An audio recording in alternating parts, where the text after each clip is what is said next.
Hey, welcome back to the channel. Today I'm going to be showing you how to mount a punching bag or something that you need a brace for that needs stability and strength.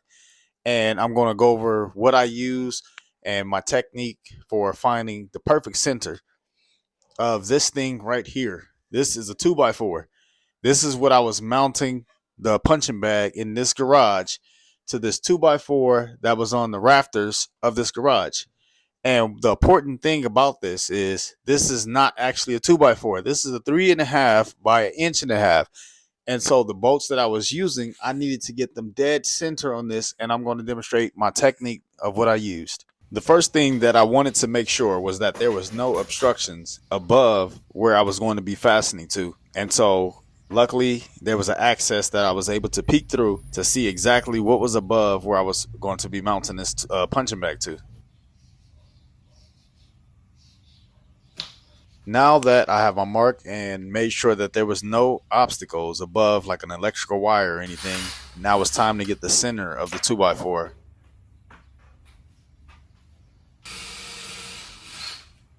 I use a small bit, like an 1/8 inch bit, so that I can get my marks dead centered. And then I use the bracket to align it up and make sure that my holes are going to be lined up. It's so easy to assume that you're in the middle of a 2x4, especially when you're hanging drywall. And you can't trust the drywall screws. You may be able to see the screws or where they're mudded at if your garage was finished, like this one that I was working in. But you cannot trust that because the screw could have went maybe on this side or on this side, or it could have been dead center. But because you're not for sure, it's just best to not assume. Next, this was a pre-drill bit that was slightly smaller, probably another 1/8 inch in diameter, so that I can kind of guide the screw in there to be threaded without splitting the 2x4.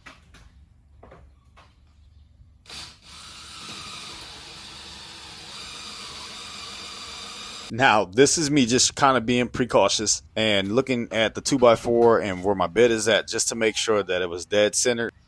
If your drywall is not finished in your garage, you won't have this problem. But I just wanted to be certain that everything was going to be okay. Remember, you don't want to just ram the bolt into the 2x4.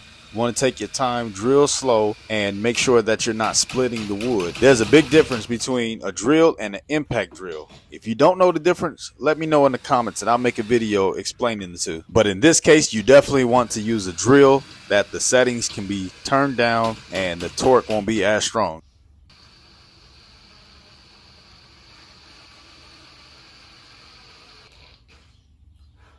Now I'm giving this thing a tug just to make sure that it's solid onto the spring-loaded chain that's going to be holding the punching bag up.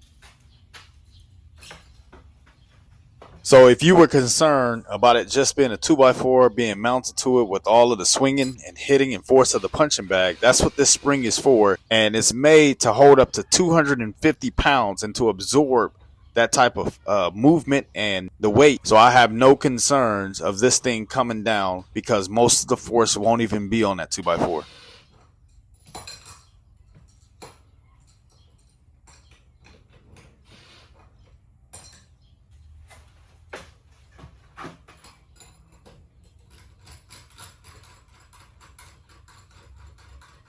Out of the whole project, surprisingly, this was the most difficult part, getting this bag up here on these hooks. After trying to muscle it up there the first time and finding out it didn't work, I seen that it would have been easier for me to grab it more lower and pick it up to hook it on. And then the second hook kind of struggled to get it up there.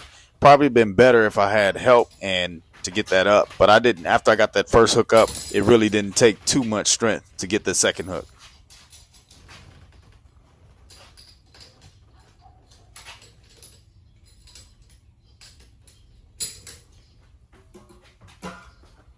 Now kind of giving this punching bag some light touches, but it's up there and it looks good. Can't wait to give this baby some good hit.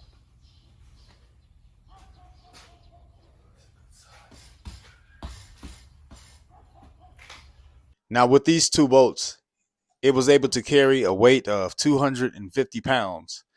And also the bag had a spring, a coil spring, to try to deviate from the weight of where you're punching it and the bag is swinging, that it can kind of rock on that spring and not put a lot of tension on that board that's going across. Let's say if you wanted to hang some heavy stuff like bikes, or let's say, I don't know, an air tank or whatever overhead, and you need that strength, you want to make sure that you're dead center in this 2x4. And there's just techniques. If you may have an open garage and you'll be able to see it, and so that makes it a lot easier to make sure that you're dead center of it. But if you got a finished garage or you got the drywall already hung, then there are some ways that you can be able to be sure that you're hitting that center of the 2x4. Thank you guys for tuning in. Again, I hope this has been a helpful video for you. Leave a comment if you ever hung a punching bag before, or if you've hung bike racks or whatever. Let me know your experience and what was your technique. How'd you find the center of the 2x4, or if your garage was open enough to where you didn't have to, if it didn't have a drywall hung on it. Be sure to give this video a thumbs up and like and subscribe if you're not a subscriber. This is a little bit outside of the scope of the work that I do, but it's still DIY. I do a lot of interior projects or exterior projects. I got a video on the deck that I did, restaining, fixing, putting rails up. I have videos on drywall repairs. Check those out. And here soon, I'm going to be doing some concrete work, sidewalks, pavers, and all the above around my property. So be sure to tune into that. But keep on doing your DIY thing, and I'll see you next time.